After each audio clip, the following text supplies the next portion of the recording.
Assalamualaikum warahmatullahi wabarakatuh. Alhamdulillahi wahdah wassalatu wassalamu ala man la nabiyya ba'dah wa ala alihi wa sahbihi wa mawalah amma ba'd.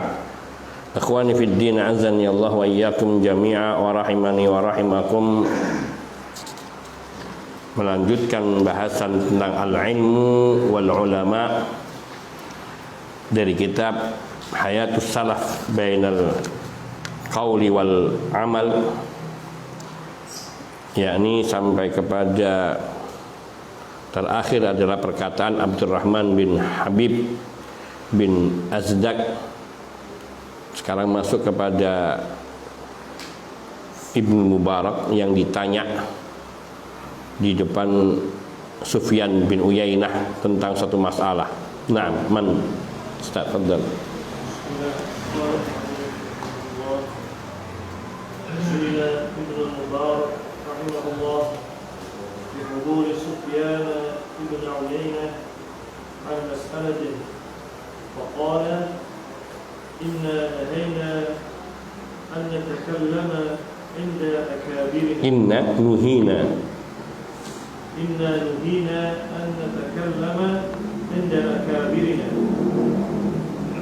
وعن بشر بن الحارث قال سأل رجل ابن المبارك رحمه الله عن حديث وهو يمشي قال ليس هذا من توقير العلم قال بشر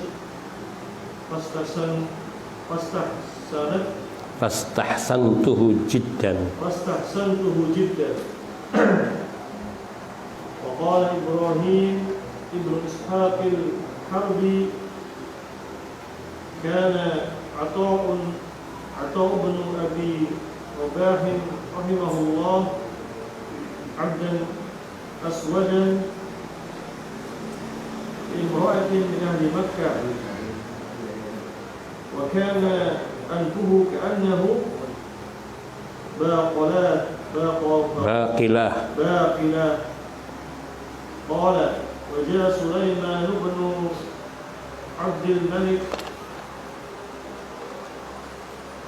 أمير المؤمنين إلى عطاء إلى عطاء هو وابناه فجلسوا إليه وهو يصلي فلما صلى انفتل إليهم فما زالوا يسألونه عن مناسك الحج وقد حول قفاه إليهم ثم قال سليمان لابنيه قوما فقاما فقال يا ابني لا تنيا في طلب العلم فإني لا أنسى ذلنا بين يدي هذا العبد الأسود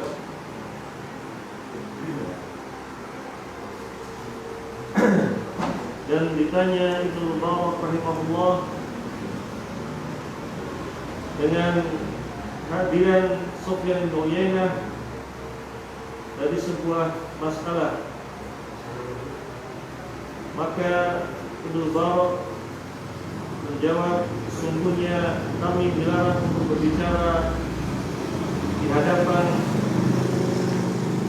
akabirina, ulama-ulama kibar. Dan dari Bishr bin Harith berkata, bertanya seorang laki-laki kepada Ibnu Mubarak tentang sebuah hadis dan orang tersebut dalam keadaan berjalan. Bertanya sambil berjalan bersama dengan Ibnu Mubarak. Maka berkata Ibnu Mubarak, laisa hadza min tawqir al-'ilm. Ini bukanlah menghormati ilmu. Ya, bukan cara menghormati ilmu. Maka berkata Bishr, sungguh Fastahsantuhu jiddan. Sungguh aku menilai sangat baik sekali apa yang diucapkan oleh Ibnu Mubarak tadi.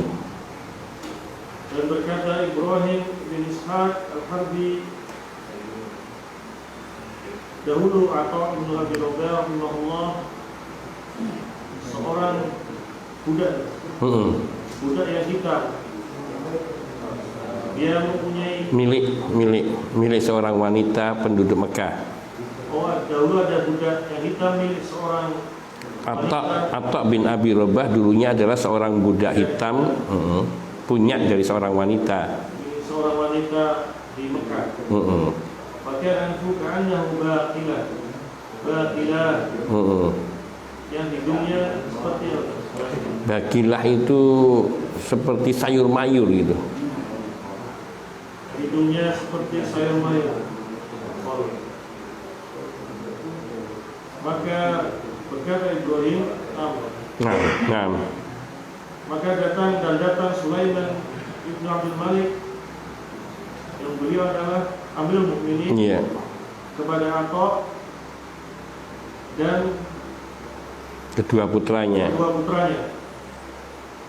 putra Atha. Iya, kedua putra Atha. Maka mereka duduk dan sholat. Maka tatkala sholat, setelah selesai sholat, ini yang datang kepada Atha ini Sulaiman bin Abdul Malik dan dua putranya. Dua putra Sulaiman. Iya.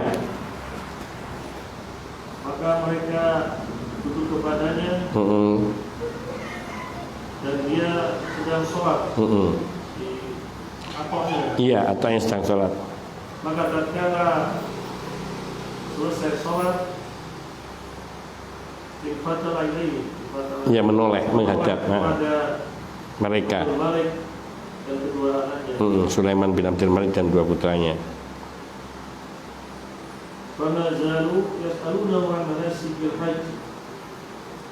Maka mereka senantiasa bertanya tentang manasik haji. Dan sungguh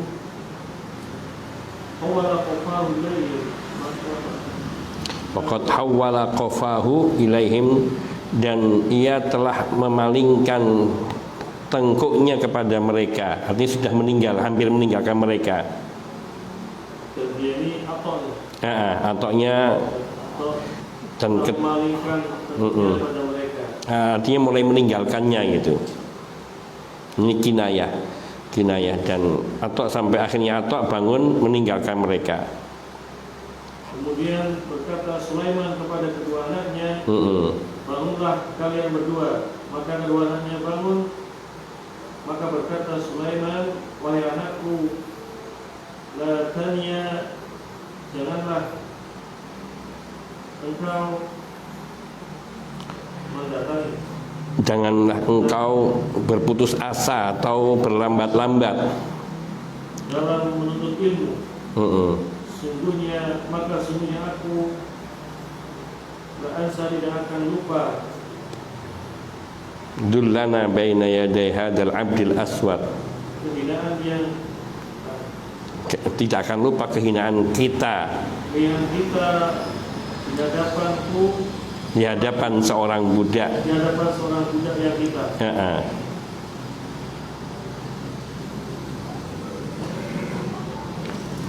Ya, tayyib.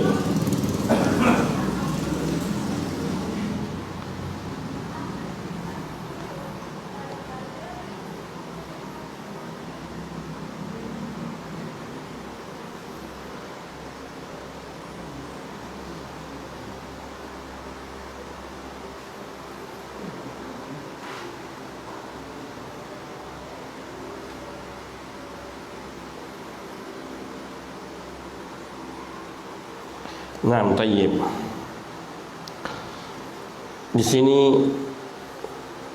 pertama kali adalah Ibnu Mubarak. Su'ila Ibnu Mubarak bi huduri Sufyan ibni Uyainata an mas'alatin. Ibnu Mubarak pernah ditanya tentang suatu masalah Saat itu juga hadir Sufyan bin Uyainah. Jadi ini Ibnu Mubarak yang ditanya, tapi di situ ada Sufyan bin Uyainah. Faqala, maka berkata Ibnu Mubarak, inna nuhina an natakallama inda akabirina.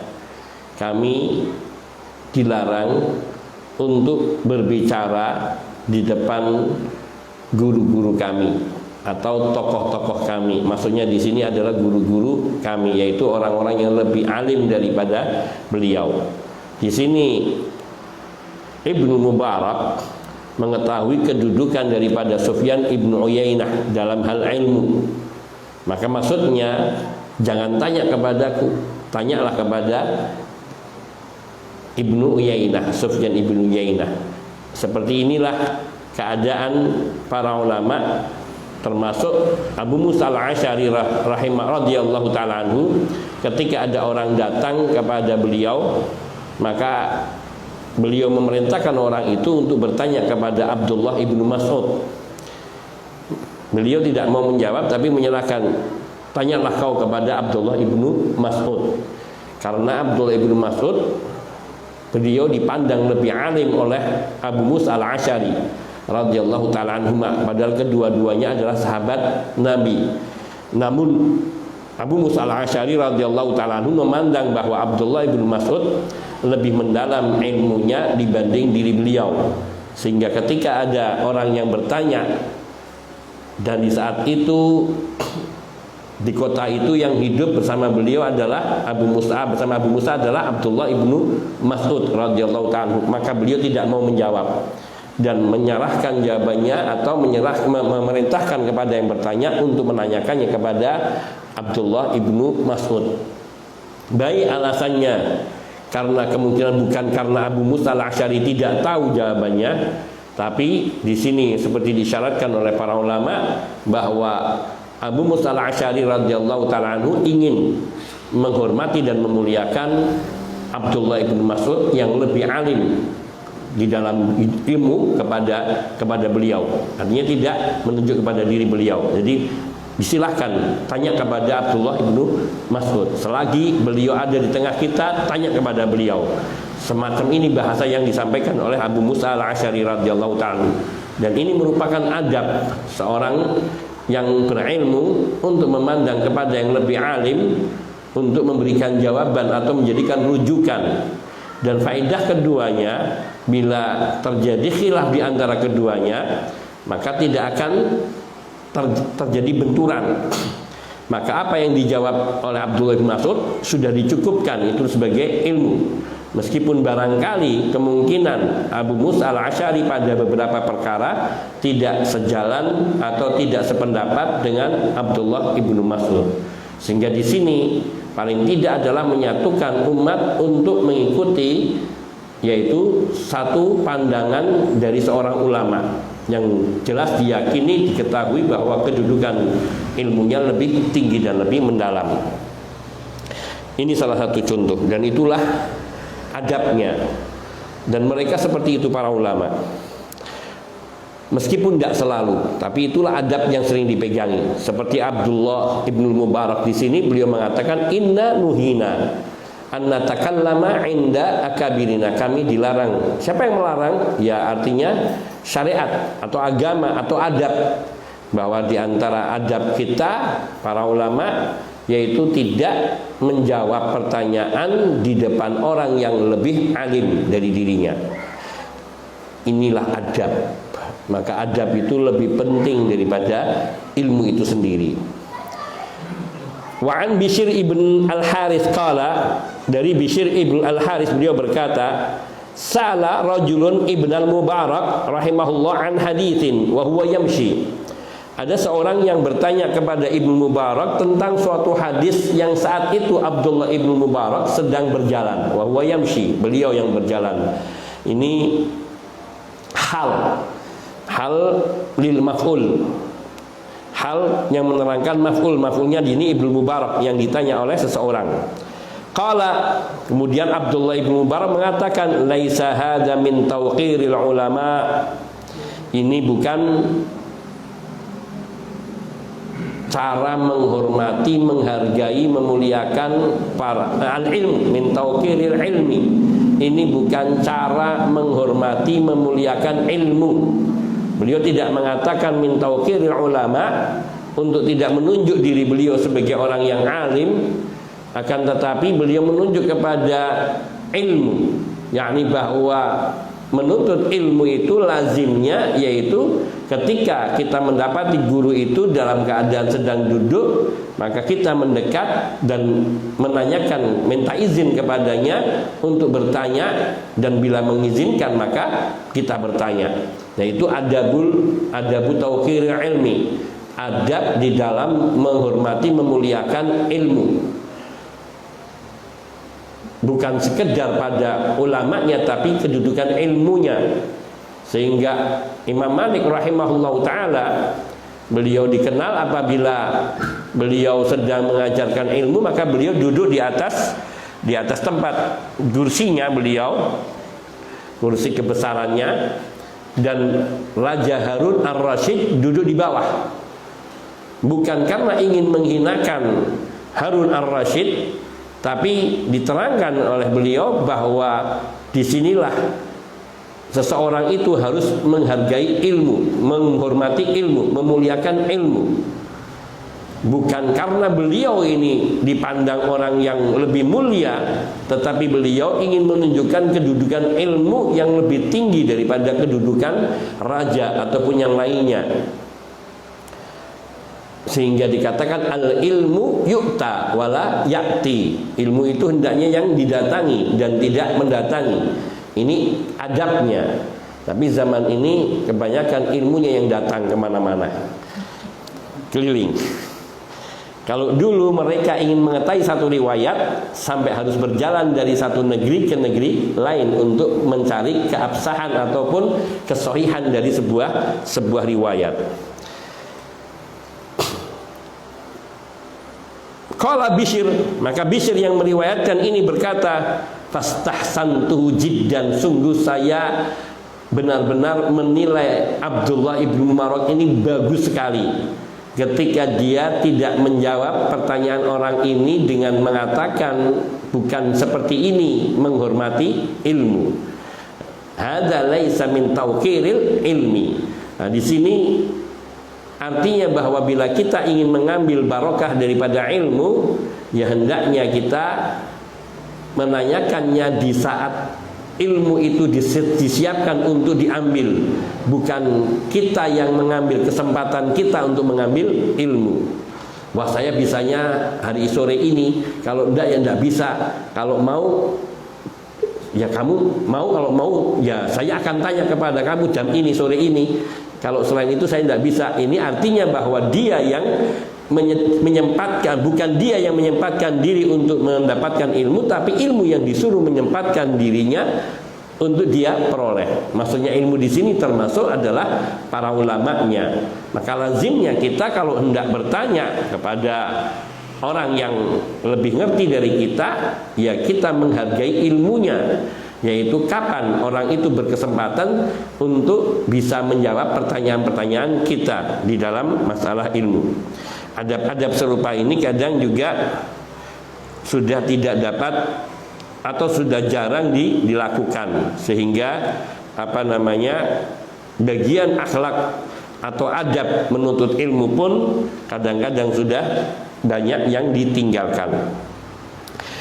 Kemudian qala Ibrahim ibn Ishaq al-Harbi, sedikit komentar. Adapun orang apabila dia berjalan bersama, kemudian sambil berjalan dia berdiskusi, saling tanya, maka yang dalam ilmu, maka ini tidak mengapa di dalam hal saling berdialog sambil berjalan untuk suatu, mereka misalnya di dalam perjalanan berkendaraan, bertunggangan sambil belajar ini tidak masalah. Tetapi dia mengejar, sebenarnya dimaksudkan mengejar seorang yang alim, kemudian selagi dia tergesa-gesa ke satu tempat, kemudian dia menanyakan ilmu kepada orang alim itu. Nah, ini seolah-olah tidak menghargai daripada ilmu dengan tidak menghormati kepada ulamanya. Kemudian waqala Ibrahim ibnu Ishaq al-Harbi, berkata Ibrahim bin Ishaq al-Harbi, Kana Atha ibnu Abi Rabah rahimahullah abdan aswadan limra'atin min ahli Makkah. Atha bin Abi Rabah rahimahullah, ini beliau ini adalah dulunya seorang budak berkulit hitam, seorang budak berkulit hitam milik seorang wanita dari penduduk Mekah dulunya. Tapi beliau sudah dimerdekakan dan beliau sudah menjadi orang yang alim. Wa kana anhu ka'annahu baqillah, dan hidungnya itu seperti baqillah. Allah Ta'ala alam, baqillah ini asalnya dari bakal. Bakal itu semacam kayak sayur mayur. Entah mungkin maksudnya agak manjang tapi ke bawah gitu, kayak baqillah kayak sayur yang layu, atau maksud lain wallahu ta'ala alam. Ini hanya sifat saja untuk menunjukkan betapa jeleknya Atha bin Abi Rabah, hitam jelek gitu, mantan budak.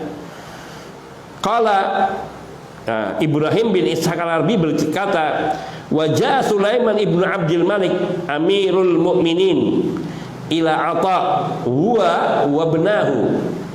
Sulaiman bin Abdul Malik yang saat itu adalah Amirul Mukminin,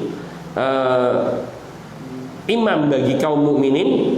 Amirul Mukminin di sini yaitu khalifah bagi orang-orang mukmin, datang kepada Atha. Saat itu beliau bersama dengan dua putranya. Fajalasu ilaihi wa huwa yusalli. Dia datang duduk di dekat Atha bin Abi Rabah yang saat itu sedang sholat. Ini duduk di belakangnya. Falamma shalla, ketika selesai sholat, in fatala ilaihim, maka Atha bin Abi Rabah pun menoleh kepada mereka, berbalik. Famazalu yas'alunahu an manasikil hajj. Terus mereka bertanya terus tentang manasik haji. Karena kelihatannya ini Sulaiman bin Abdul Malik bersama dengan dua putranya hendak melaksanakan ibadah haji. Kelihatannya seperti itu. Sehingga mereka menanyakan yas'alunahu an manasikil hajj, bertanya tentang manasik haji. Wa qad hawwala qafahu ilaihim, sampai akhirnya dia berpaling, memutarkan, membalikkan tengkuknya kepada mereka. Artinya berpaling dari mereka. Ini bahasa kinayah, meninggalkan mereka. Tsumma qala Sulaiman libnaihi, kemudian Sulaiman pun berkata kepada kedua putranya, "Kuma, ayo bangun, ayo sudah kita pergi," maksudnya. Faqama, lalu mereka pun berdua bangun dan pergi. Artinya sudah ini Atha bin Abi Rabah sudah meninggalkan kita pergi aja. Dia sudah nggak mau ditanya lagi, maksudnya gitu. Ini sudah ada keperluan.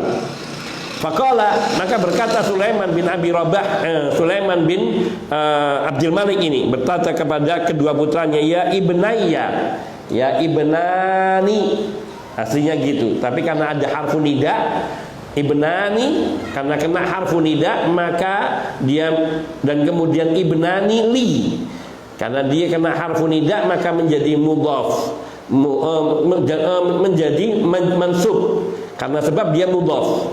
Mudhaf ilaihnya adalah ya'ul mutakallim. Ya ibna, aslinya ibnaya, dua putraku.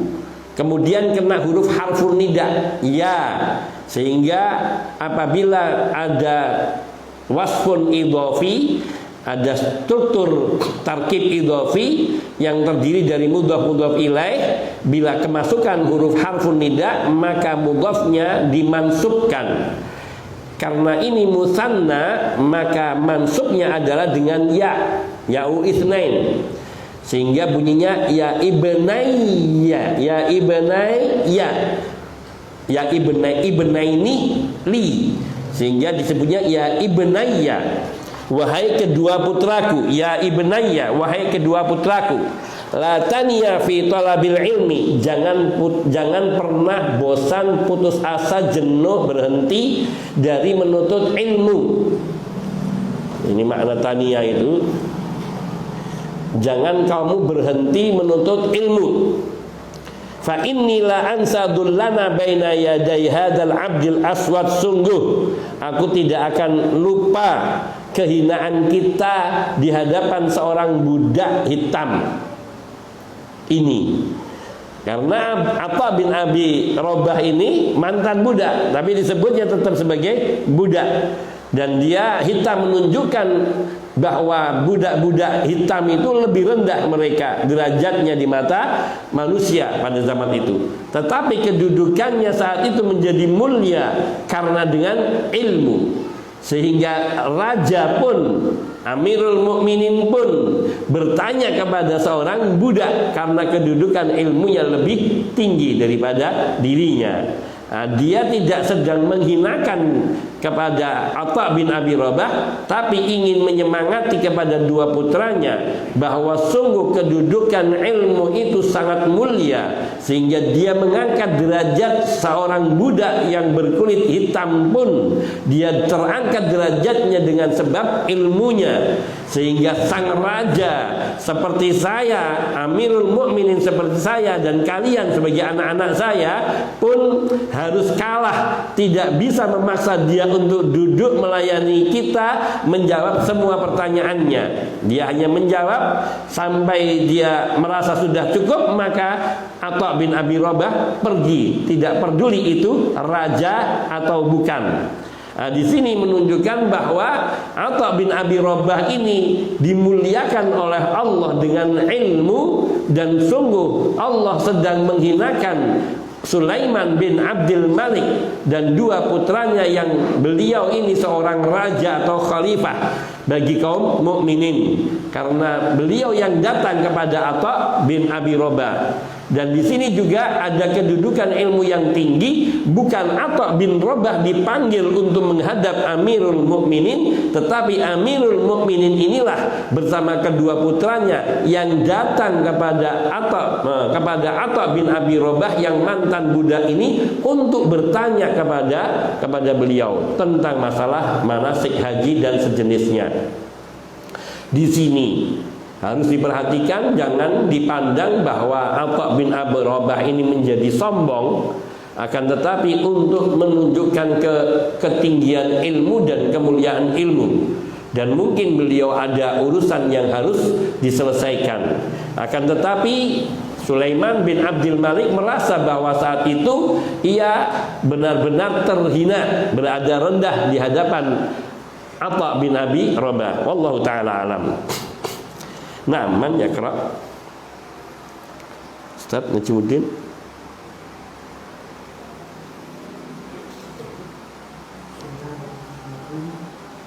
وذكر رجل إن حسن بن ذكوان رحمه الله عالما بشيء فقال ما هو تفسير العلماء بشيء ويموت الله قلبه. وعن قتادة رحمه الله قال Yustahabbu أن لا تقرأ أحاديث رسول lillah الله صلى الله عليه وسلم إلا على طهارة. وعن مهدي بن ميمون قال كان محمد بن سيرين رحمه الله يتنفل شعره ويذكر شيئا ويضحك حتى إذا جاء الحديث من السنة خلق وانضم بعضه إلى بعض. وقال الزهري رحمه الله إن كنت وأتي باب القوة وأجلس ثم انصرف ولا أدخل ولو أنشأ أن أدخل لدخلت إعظاما له. وقال أيضا رحمه الله قدمت عبيد الله بن عبد الله بن عتيبة حتى أن كان خادمه ليخرج ويقول من man bil bab بالباب فتكون جارية غلامك أعيمش uaimash ulamakal uaimash فتظن أني غلامه وإن كنت la akhdumuhu لا أخدمه حتى لا أشتكي له وجوءه. وعن مالك أن رجلا جاء إلى سعيد بن المسيب رحمه الله وهو مريض فسأله عن الحديث وهو مضطجع mudtaji فجلس فحدثه فقال له ذلك رجل wadittu أنك لم tata'anna تتأنى فقال inni karihtu إني كرهت أن أحادثك عن رسول الله صلى الله عليه وسلم وأنا مضطجع.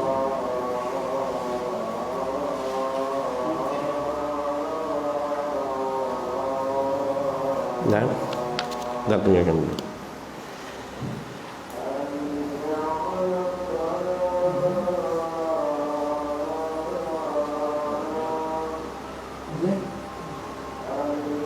Nah, kita lanjutkan setelah adzan. Sallallahu alaihi wasallam Muhammadin wa alihi washabihi ajmain. Alhamdulillahirabbil alamin.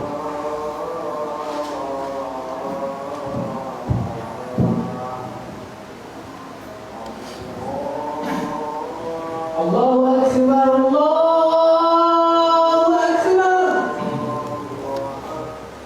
Allahu Akbar, Allahu Akbar. Asyhadu an la ilaha illallah.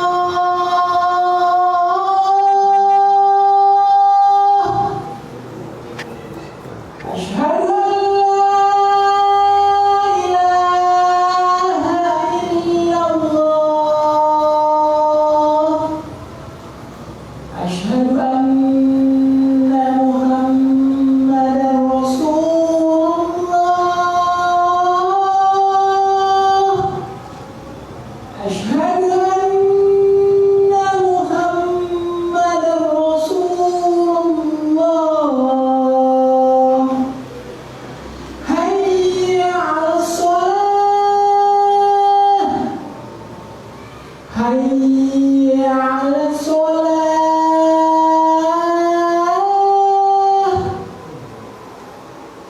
حي على الفلاح،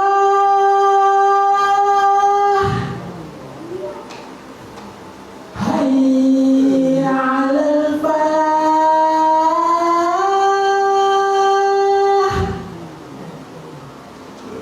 الله أكبر، الله أكبر. لا إله إلا الله. La ilaha illallah.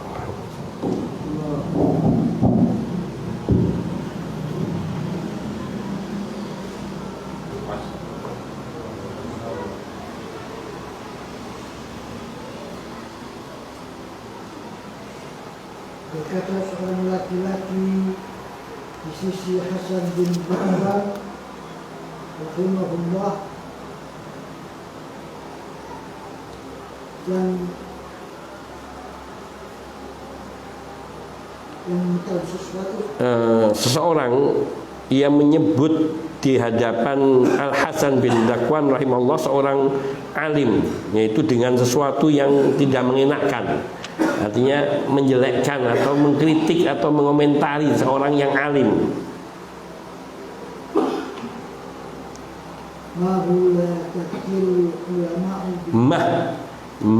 Mah artinya uskut, diamlah. Diamlah untuk tidak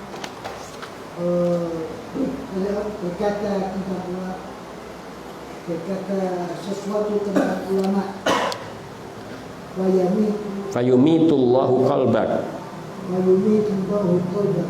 Maka Allah akan mematikan hatimu. Dan dari Muqaddah rahimahullah,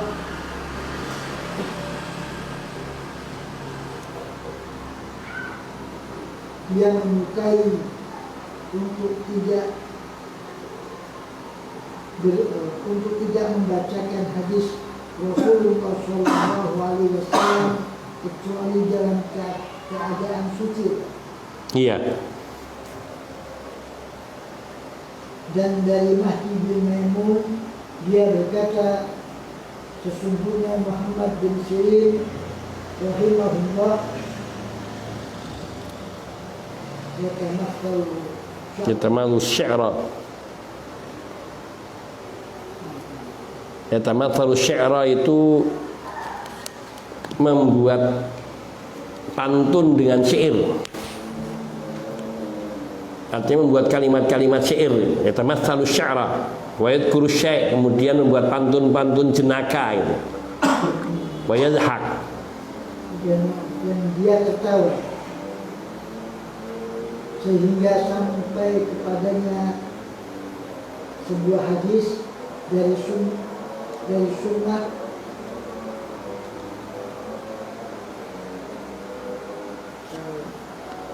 kalaha.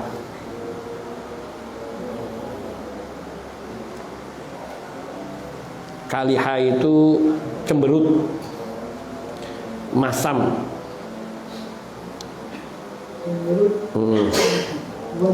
Wandhamma ba'du ila ba'din. Jadi apa ya? Ini ekspresi. Kalaha itu cemberut sehingga mukanya itu mengkerut gitu. Karena takut dan sedih ketika mendengar hadis Nabi disebut. Tapi kalau lagi bicara tentang syair, kadang beliau membuat pantun-pantun jenaka dari syair, karena seorang penyair beliau. Maka kadang menyebut nanti tertawa dengan pantun itu, pantun-pantun jenaka.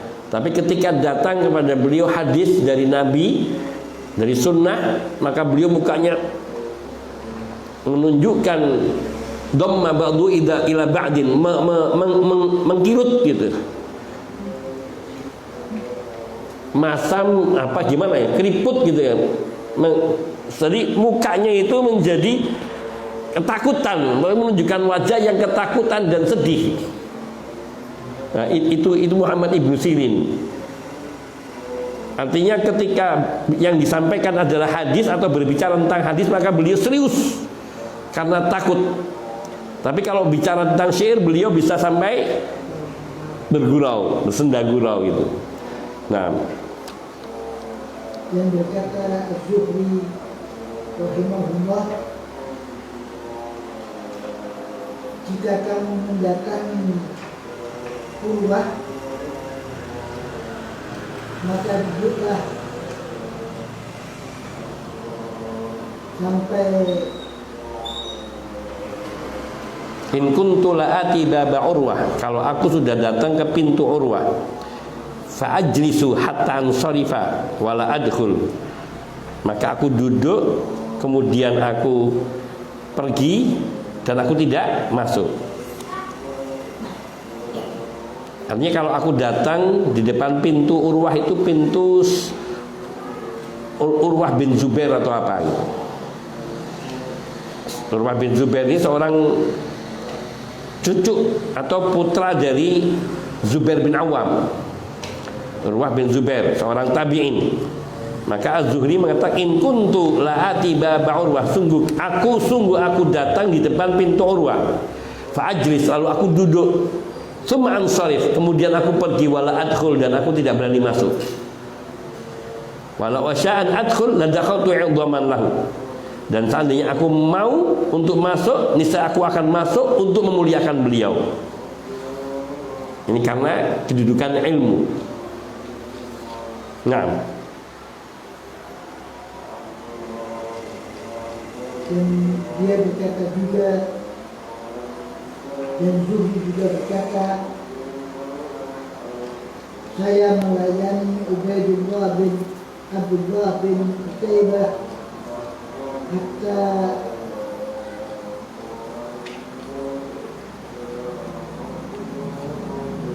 hatta angkana khadimahu, sampai hatta angkana khadimuhu la yakhruju, sampai pembantunya keluar, budaknya keluar. Man bil bab, siapa yang di pintu, siapa yang di balik pintu. Maka budak itu menjawab, anakmu Al-U'aimish. U'aimish itu dari A'mash. A'mash itu kalau tidak salah pincang. Anakmu U'aimish, yang sedikit pincang itu. Dari kata A'mash, ini tasghir dari A'mash. Nah,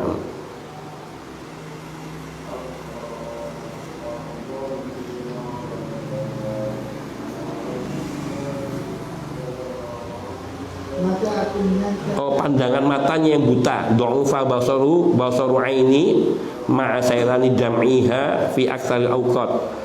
Air matanya A'mash itu orang yang buta matanya dan banyak mengeluarkan air mata, atau melemah pandangannya kayak rabun. Al-U'aimis yang sedikit lemah pandangannya. maka aku menyangka sesungguhnya aku anakmu. Wa in kuntu wa qadimuhu hatta la astaki lahu Wa in kuntu la ahdumahu hatta la astaqiya lahu wudu'ahu, dan sungguh aku senantiasa melayani beliau sehingga aku sampai mengambilkan air wudu untuk beliau. Ini jadi berkata Az-Zuhri rahimahullah, aku melayani Ubaidullah ibn Abdullah bin Utbah hatta angkana khadimuhu la yakhruj, sampai pembantunya ini hatta kana khadimuhu la yakhruju fayaqul, sampai pembantunya keluar dan mengatakan man bil bab. Fatakurul jariyah, maka sang budak itu berkata, Gulamakal U'aimish, itu adalah budakmu yang buta matanya atau yang lemah pandangan matanya. Fatadunnu, maka budak ini mengira anni gulamahu, bahwa aku adalah budaknya dari Ubaidillah tadi. Wa in kuntu la ahdumu hatta la astaqiya lahu wudu'ahu, dan sungguh aku dahulu selalu melayani Ubaidillah bin Abdullah bin Utbah sampai pun aku mengambilkan air wudu untuknya, yaitu karena ingin memuliakan dan melayani daripada gurunya Ubaidullah ibn Abdullah tadi, sehingga beliau selalu melayani gurunya tadi, sampai budaknya mengira bahwa dia adalah budaknya dari Ubaidullah, padahal beliau hanya melayani gitu.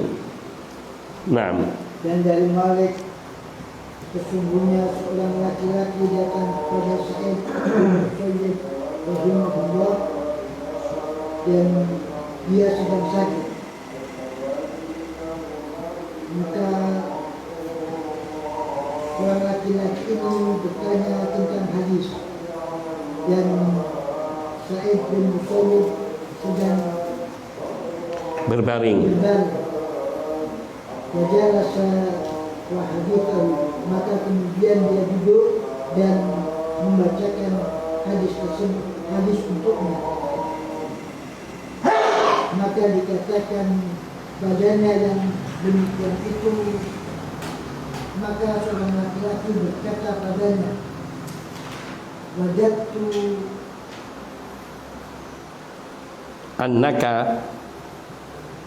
lam tata'anni atau lam tata'anna. Wadattu annaka lam tata'anna, ai wudittu annaka lam tata'anna. Sungguh aku ingin engkau tidak terlalu memaksakan diri. Artinya sampai engkau bangun, sampai harus menyampaikan hadis kepadaku. Maka Sa'id bin Musayyab berkata, sesungguhnya aku benci untuk menyampaikan hadis kepadamu dari Rasulullah Sallallahu Alaihi Wasallam, sedangkan aku dalam keadaan tertidur berbaring. Tayyib. Saya ulangi sedikit. Pertama, wa dzakara rajulun indal Hasan ibn Dakwan rahimahullah aliman bi syai'in faqala mah la tadhkuril ulama bi syai'in fayumitullahu qalbak. Ada seorang di hadapan Al Hasan bin Dakwan rahimahullah, dan dia menjelek-jelekkan seorang ulama atau menyebutkan sesuatu yang jelek tentang seorang ulama. Faqal, maka berkata Al Hasan bin Dakwan kepadanya, mah, diam kau. La tadhkur al ulama bi syai'in. Jangan kamu menyebut-nyebut para ulama dengan sesuatu yang tidak baik. Fayumitullahu qalbak, nanti Allah akan mematikan hatimu. Nah, lihat. Tidak lazim apabila ada ulama yang kita tahu bahwa beliau memang seorang ulama dari kalangan ahlu sunnah, ulama yang berpegang kepada akidah yang benar, mengajarkan ilmu.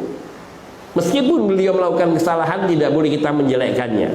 Boleh kita menyebutkan satu kesalahan atau kekeliruan dalam pendapatnya dengan menimbang dari pendapat lain dengan riwayat-riwayat yang sahih, tapi tidak boleh menjelekkan ulama tersebut.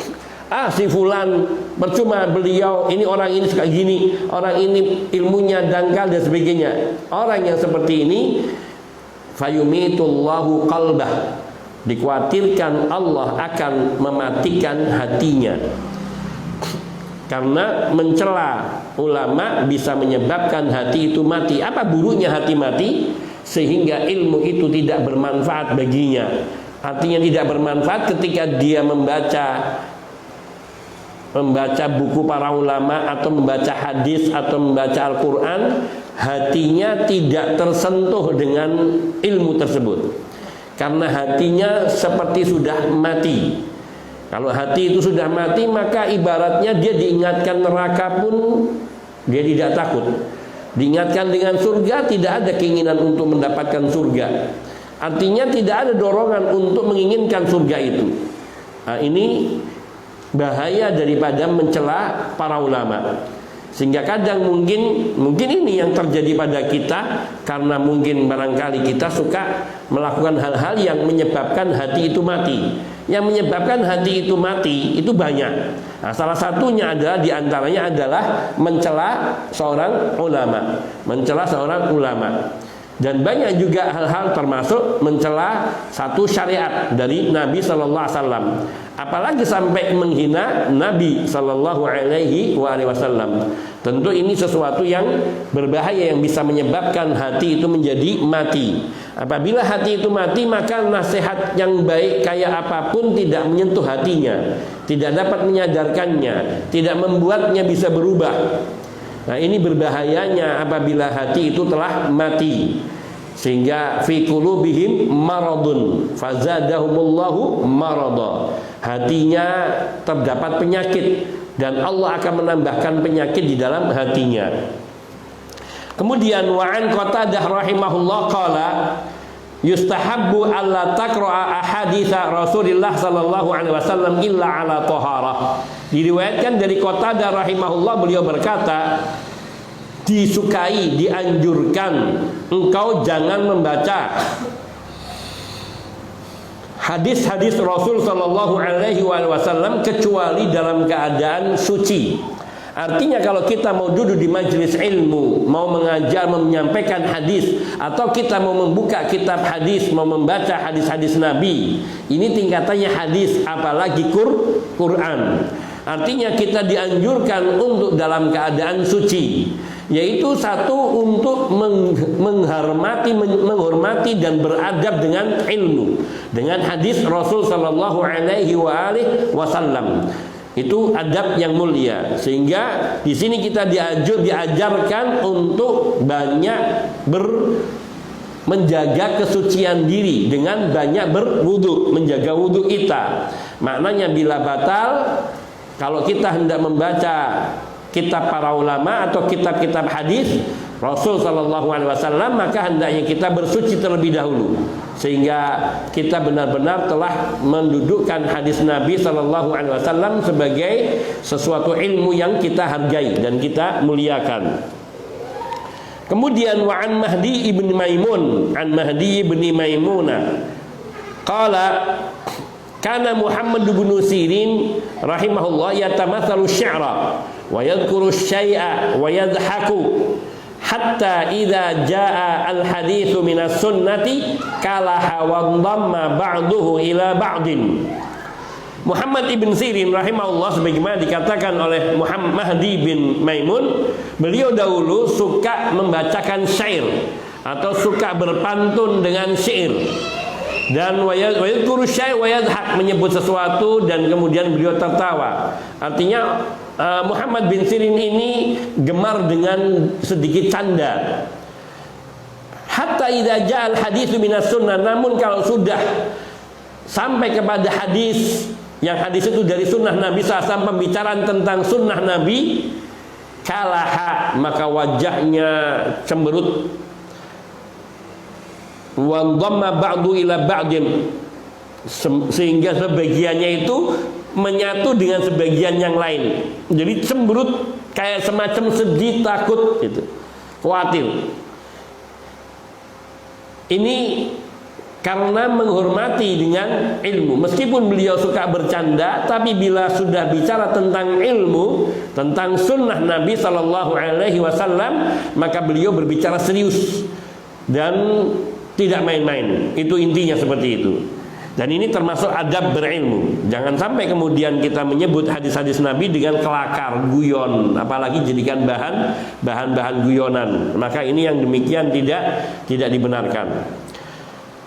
Wa qala Az-Zuhri rahimahullah, Imam Az-Zuhri rahimahullah, beliau berkata, in kuntu la'ati baba urwata fa ajlisu thumma ansarifu wa la adkhulu walau asya'u an adkhula la dakhaltu 'idhaman lahu. Kata Imam Az-Zuhri rahimahullah, apabila sungguh aku in kuntu la'ati baba urwah, sungguh aku benar-benar bila datang ke pintu, bila aku mendatangi rumah Urwah sampai di depan pintunya, lalu aku duduk di depan pintunya, summa ansarif, kemudian aku pergi, wala adkhul, dan aku tidak masuk, walau asya, kalau aku mau an adkhul, untuk masuk, la dakhaltu, niscaya aku masuk. Tapi untuk apa? Idhaman lahu, untuk menghormati beliau. Artinya beliau tidak masuk ke rumahnya itu adalah sikap untuk menghormati Urwah, memuliakan Urwah sebagai seorang yang alim, putra dari seorang sahabat Nabi radhiyallahu taala anhu, yaitu Urwah ibnu Zubair ibnu Awam. Maka di sini kedudukan ilmu para salafun saleh terhadap ilmu dan para ulama sangat beradab dan sangat menghormati. Namun di sini juga jangan sampai kemudian salah penggunaannya. Kita kemudian belajar sedikit ilmu dan merasa sedikit dapat ilmu, kemudian bersikap seperti para ulama. Ini juga tidak lazim. Para ulama mereka yang telah memiliki kedudukan yang tinggi dan mereka bersikap seperti itu dalam rangka juga untuk memuliakan ilmu dan bukan untuk menyombongkan dirinya, dan itu akan kita dapati banyak sekali dalam riwayat-riwayat tentang hal itu. Bagaimana tawaduknya para ulama dan bagaimana mereka menyembunyikan ilmunya, sampai pun kadang mereka di hadapan orang yang di bawah ilmunya, bila dia tidak tahu dia bersikap seperti orang yang bodoh. Ketika seorang ulama duduk di majelis ilmu, kemudian yang menyampaikan lebih bodoh dari dirinya, ia tidak mengoreksi seketika itu, tapi beliau duduk dengan tenangnya, tidak membetulkan kesalahannya, kecuali kesalahan itu kesalahan fatal yang bisa membahayakan umat, baru akan diingatkan, tapi tidak di situ. Dia akan mengingatkan secara terpisah kepada orang itu, sehingga orang itu yang akan meralatnya, dan tidak menjatuhkan orang yang sedang menyampaikan ilmu itu di hadapan murid-muridnya. Dan itu bukan adab para ulama. Mereka duduk dan diam, dan seolah-olah mereka ini orang-orang yang alim, ini seolah-olah benar-benar orang thalibul ilm yang sedang butuh kepada ilmu. Dan itu yang banyak kita dapat di dalam riwayat-riwayat. Kemudian di sini beliau Imam Az-Zuhri rahimahullah juga pernah berkata, khadamtu Ubaidallah ibna Abdillah ibni Utbata hatta an kana khadimuhu la yakhruju fayaqul man bil bab. Aku pernah melayani Ubaidullah ibnu Abdillah bin Utbah sampai pelayannya keluar dan berkata, siapa yang di pintu? Fatakul jariyah, ada budak perempuan yang mengatakan, ulamaka al-Uaimash, dia adalah budakmu yang pandangannya kabur. Fatadunnu, budak perempuan ini mengira anni gulamahu, bahwa aku ini adalah budaknya dari pelayannya itu, atau budaknya dari Ubaidullah tadi. Wa in kuntu la akhdumuhu hatta la astaqiya lahu wudu'ahu, meskipun sungguhnya aku melayaninya sampai-sampai aku mengambilkan air wudunya untuknya. Artinya beliau melayani sampai seolah-olah diri beliau itu seperti budak, karena ingin memuliakan ilmu memuliakan para ulama dengan sebab ilmunya. Nah ini kuntu la atibaba khadamtu Ubaidullah ibnu Abdillah bin Utbah. Nah, ini sikap mereka. Imam Az-Zuhri juga seorang ulama, tapi beliau bercerita ketika beliau melayani gurunya Ubaidullah ibn Abdillah ibn Utbah, sehingga melayani dalam segala hal yang bisa beliau lakukan, sampai mengambilkan air wudunya dan menuangkan air wudu untuknya. Hatta la astaqiya la wudu'ahu, sampai menuangkan air wudunya, mengambil sedikit sampai dia buat cuci tangannya, bismillah, basuh kedua tangannya, lalu mengambil untuk kumur-kumur dan istinsar, lalu kemudian membasuh mukanya, semua dituangkan oleh Az-Zuhri. Dan seperti itu seorang ulama. Mungkin ini dilakukan ketika beliau juga sudah seorang alim. Artinya beliau tidak memandang meskipun kedudukan beliau ini orang yang alim, tapi di hadapan gurunya yang lebih berilmu, beliau akan bersikap sangat sopan, sangat melayaninya. Dan ini adalah sikap bagaimana menghormati dan menghargai ilmu serta memuliakan para ulamanya. Wa an Malik anna rajulan jaa ila Sa'id bin al-Musayyab rahimahullah wa huwa maridun fasa'alahu an haditsin wa huwa mubtaji'un fajalasa fahaddatsahu faqala lahu dzalika ar-rajul wudittu annaka lam tata'anna faqala inni karihtu an uhadditsaka an Rasulillah sallallahu alaihi wasallam wa ana mubtaji'un. Lihat, diriwayatkan dari Imam Malik, ada seorang laki-laki datang kepada Sa'id ibn al-Musayyab. Sa'id ibn al-Musayyab ini adalah putra dari Sa'id, putra dari Al-Musayyab, seorang sahabat Nabi. Beliau ini ulama di kalangan tabi'in, dan beliau orang yang alim. Ada orang yang datang kepada beliau, dan pada saat itu beliau sedang sakit, wa huwa maridun, sedang sakit. Fasalau an hadis, lalu orang ini menanyakan tentang suatu hadis. Artinya menanyakan adakah hadis Nabi yang menyebutkan tentang begini dan begitu. Pada saat itu Sa'id ibnu Musayyab sedang berbaring karena sakit. Maka ketika mendengar ia bertanya tentang suatu hadis dari Nabi, fajalasa fahaddatsahu, lalu beliau paksakan dirinya untuk duduk lalu menyampaikan hadis. Faqala lahu dzalika rajul, maka orang itu berkata kepada Sa'id ibn Musayyib, wudittu annaka lam tata'anna, sungguh aku ingin engkau tidak memaksakan diri untuk bangun. Sudah sampaikan dalam keadaan berbaring saja, tak usah bangun, itu maksudnya. La tatakallaf, jangan engkau memberatkan dirimu, membebani dirimu dengan perkara yang berat, kamu masih sakit. Tapi apa jawaban dari Sa'id bin Musayyib rahimahullah? Faqal, beliau mengatakan, inni karihtu an uhadditsaka an Rasulillah sallallahu alaihi wasallam wa ana mudtaji'un. Sungguh aku tidak suka menyampaikan satu hadis kepadamu dari Rasul sallallahu alaihi wasallam dalam keadaan aku masih berbaring. Lihat, memuliakan ilmu sampai sedemikian besarnya, hanya ketika ingin menyampaikan satu riwayat dari Nabi sallallahu alaihi wasallam, beliau tidak cukup dengan menyampaikannya sambil berbaring pada saat itu beliau sedang sakit. Kalau sehat mungkin lazim bangun untuk menyampaikannya dengan keadaan duduk. Ini beliau sedang sakit, tapi rasa sakit ini tidak mendorong, tidak membuat beliau untuk bermalasan bangkit dari baringnya. Kenapa? Karena beliau ingin menyampaikan apa yang dari Rasul sallallahu alaihi wasallam dalam keadaan sempurna, dengan memuliakan sabda Nabi ini. Allahu Akbar. Lihat bagaimana para ulama, mereka menghargai sabda Nabi saja, ilmunya saja, apalagi mengamalkannya tentu mereka lebih perhatian. Zaman ini hadisnya disampaikan di depannya ditertawakan. Iya kan? Kadang-kadang ada hadis disampaikan kemudian ditertawakan dan dijadikan bahan candaan atau olok-olok.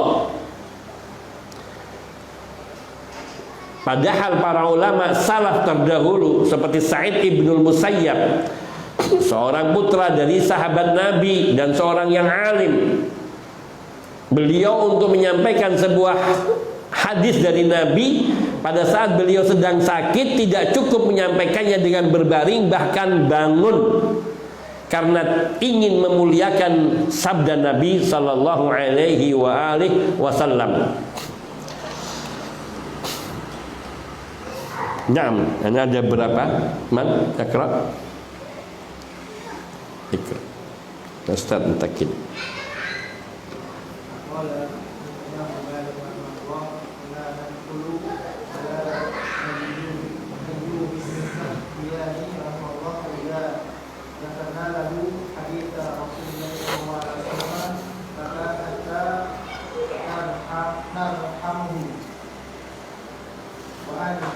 Hatta narhamahu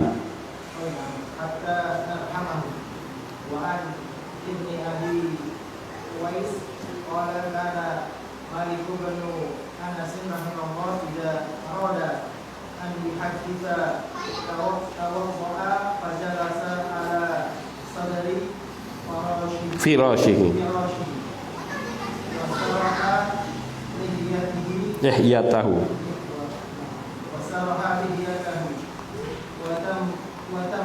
wa tamakkana minal julusi biwaqarin wa haibatin thumma haddatha faqila lahu fi dhalik faqala ahabbu an a'dhama uhibbu an a'dhama u'addima hadits Nabi sallallahu alaihi wasallam wala uhaddithu bihi illa ala taharatin mutamakkinan wa kana yaqrahu an yuhadditha fi tariqi wa huwa qa'imun aw musta'jilun wa qala uhibbu an yufhama ma uhaddithu bihi an Rasulillah sallallahu alaihi wasallam. Naam.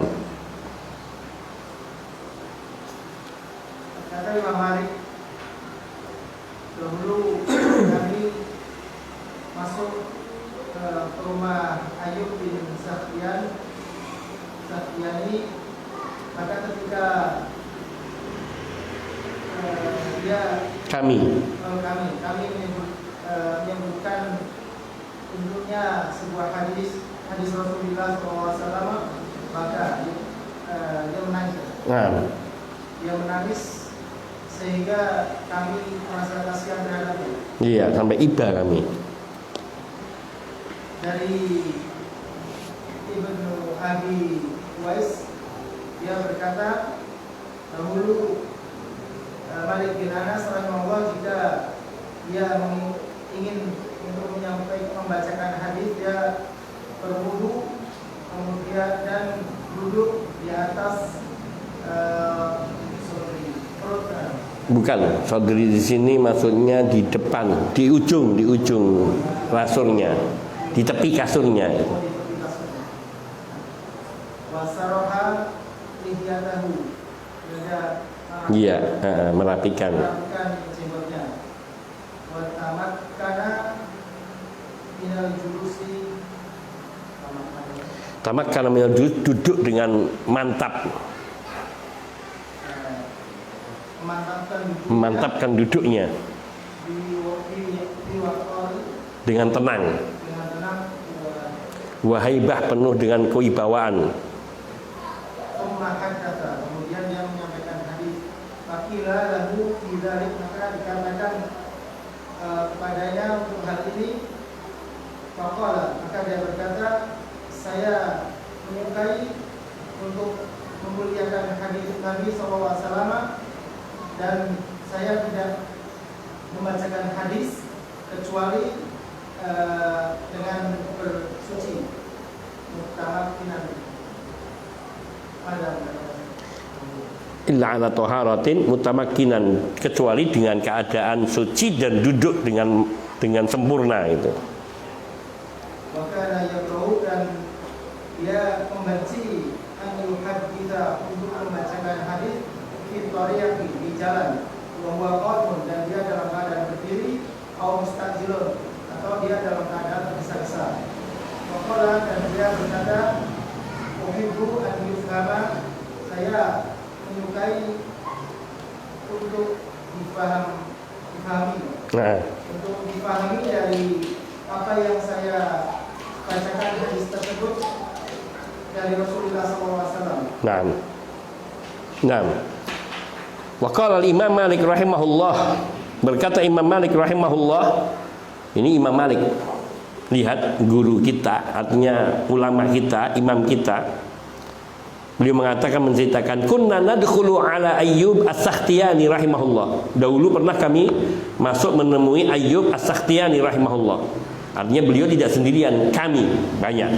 Fa idza dzakarna lahu haditsa Rasulullah sallallahu alaihi wasallam baka hatta narhamahu. Apabila dalam perbincangan itu kami menyebut sebuah riwayat dari Nabi sallallahu alaihi wasallam, sebuah hadis Rasul sallallahu alaihi wasallam, maka beliau menangis sampai kami iba, sampai kami merasa kasihan kepadanya. Artinya nangisnya bukan gitu. Ya Allah Akbar. Kecintaan kepada Rasul sallallahu alaihi wasallam dan kecintaan kepada ilmu dan penghormatannya kepada apa yang disampaikan oleh Nabi sallallahu alaihi wasallam. Maka tidak heran kalau ilmu itu sangat barokah pada mereka, bisa membuat hati mereka itu takwa, lembut, karena hati mereka hidup. Mendengarkan satu sabda dari Rasul sallallahu alaihi wasallam akan diterima dengan penuh tawadhu.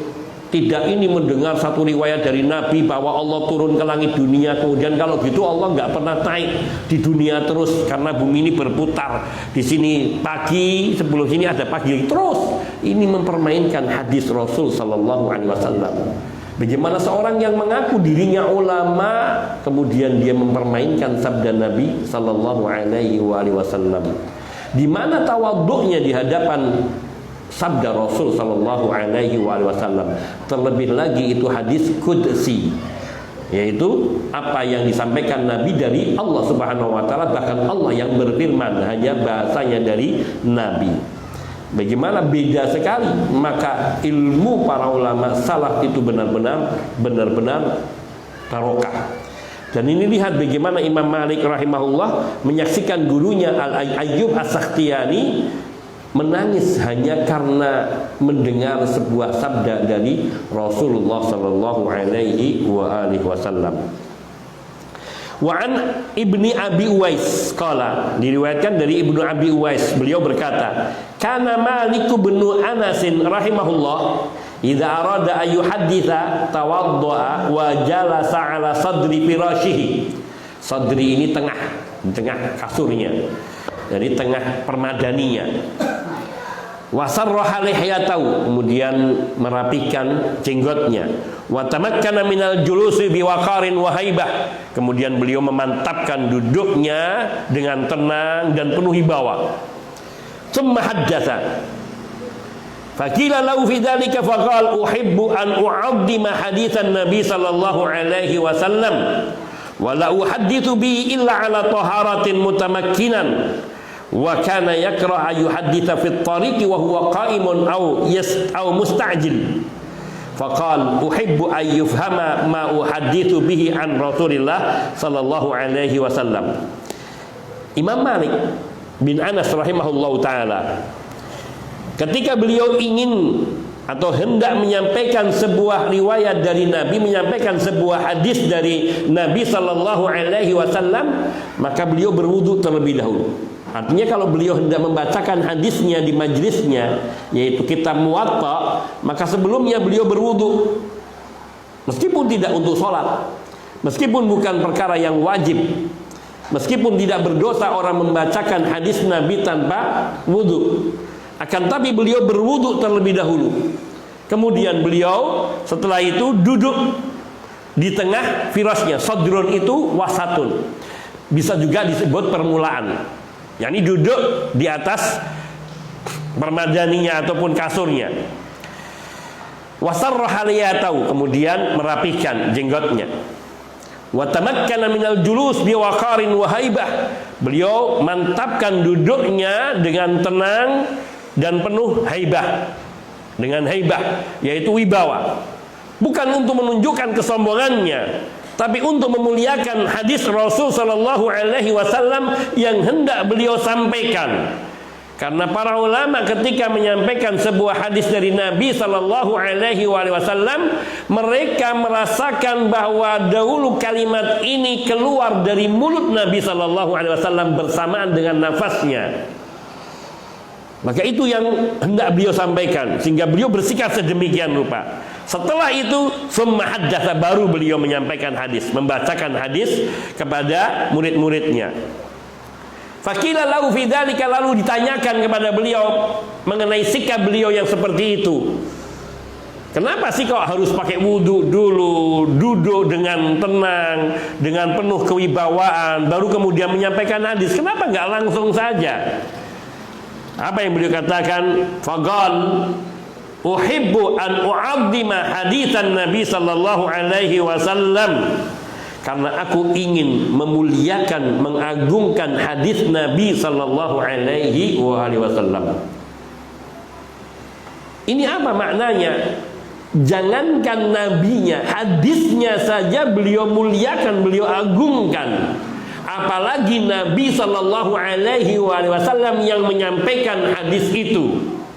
Beda jauh dengan orang-orang yang hidup di saat ini, yang kadang mereka bahkan mencela hadis-hadis Nabi hanya karena tidak sesuai dengan selera mereka, atau mereka menolak hadis Nabi karena bertentangan dengan perkataan guru mereka, sehingga seolah-olah guru mereka lebih mulia dari Rasulullah sallallahu alaihi wasallam.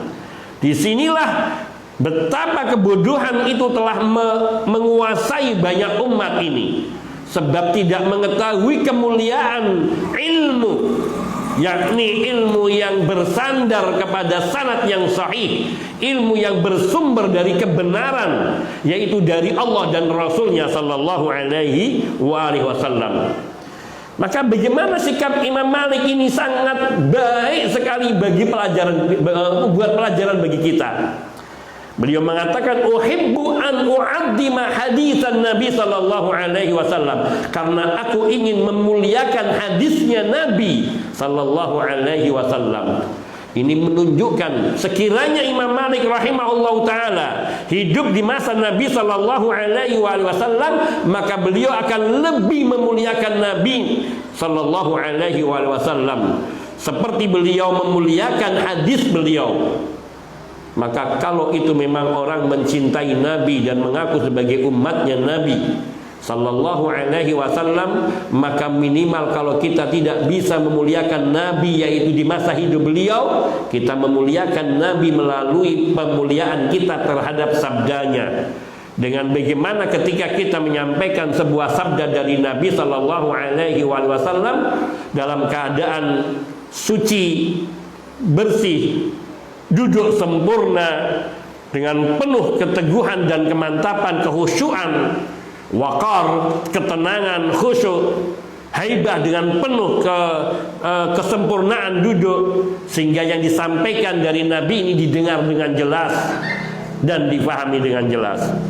Wala uhadditsu bihi illa ala taharatin mutamakkinan, dan sebisanya aku tidak akan menyampaikan satu sabda dari Nabi sallallahu alaihi wasallam kecuali dalam keadaan bersuci.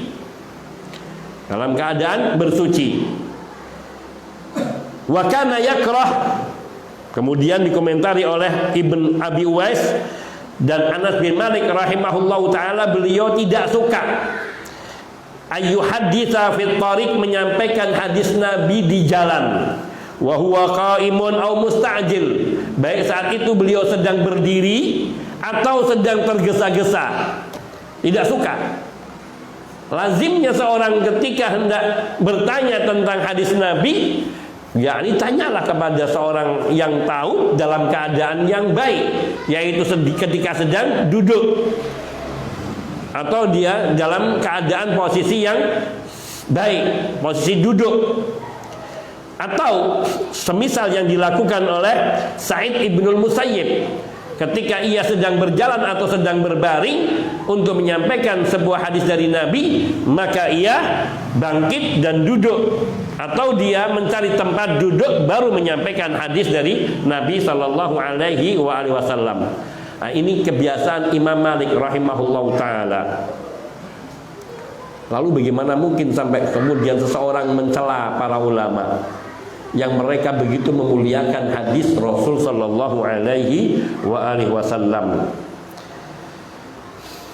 Naam, yakfina hadza, wa insyaallah kita lanjutkan perkataan Ma'an bin Isa tentang Imam Malik juga. Oh, enggak, masih ada sambungannya. Faqal, dan Imam Malik berkata, uhibbu ayyufhama ma uhadditsu bihi an Rasulillah sallallahu alaihi wasallam. Beliau mengatakan, aku sungguh ingin agar hadis yang aku sampaikan dari Rasul sallallahu alaihi wasallam itu benar-benar dapat difahami. Uhibbu ayyufhama ma uhadditsu bihi an Rasulillah sallallahu alaihi wasallam. Aku sangat ingin hadis yang aku hendak sampaikan dari Rasul sallallahu alaihi wasallam ini benar-benar dapat difahami orang yang mendengar. Jadi bukan sekedar menyampaikan sebuah hadis selesai, tapi beliau ingin menyampaikan dalam keadaan sempurna sehingga orang pun mendengarnya dengan sempurna dan memahami apa yang disampaikan dari Nabi sallallahu alaihi wasallam tersebut. Dan memang demikianlah hendaknya, karena sungguh maka kita dapati para ulamaul hadis seperti Imam An-Nawawi ataupun Imam Bukhari dan yang lainnya, ketika mensyarah hadis beliau betul-betul mensyarah dengan sedetail mungkin agar hadis-hadis Nabi sallallahu alaihi wasallam ini dapat difahami sebagaimana semestinya. Hadza naktafi wa sallallahu wasallam ala nabiyyina Muhammadin wa alihi wa sahbihi ajmain walhamdulillahi rabbil alamin. Subhanakallahumma bihamdika asyhadu an la ilaha illa anta astaghfiruka wa atubu ilaik. Assalamualaikum warahmatullahi wabarakatuh.